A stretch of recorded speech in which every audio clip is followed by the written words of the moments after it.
My name's Carl Safina. I'm the author of Beyond Words, What Animals Think and Feel.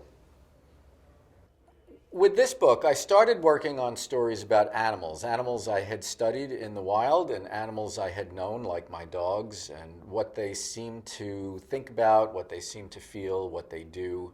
But I was also reading about elephants, and it got me thinking that when a poacher kills an elephant matriarch, it's not just the matriarch that dies. The whole rest of her family will be affected for the duration of their entire lives. The trajectory of their lives changes.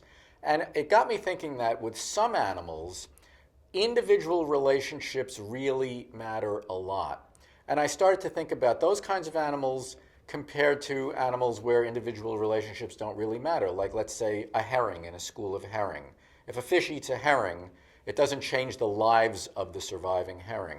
But if someone kills an elephant, it changes the lives of the survivors.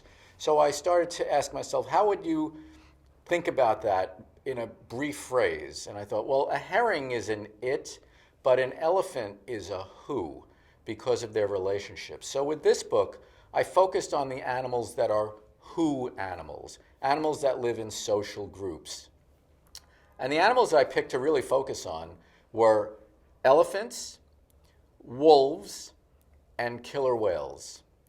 And those are the animals that are at the core of this book. I went to some of the best, largest remaining, best protected populations of these animals in East Africa for elephants, in Yellowstone National Park for wolves, and in the Pacific Northwest for killer whales. And I went with the leading scientists who in some cases had known individual elephants or individual killer whales for 40 years. They knew their whole life. Their life was their lives.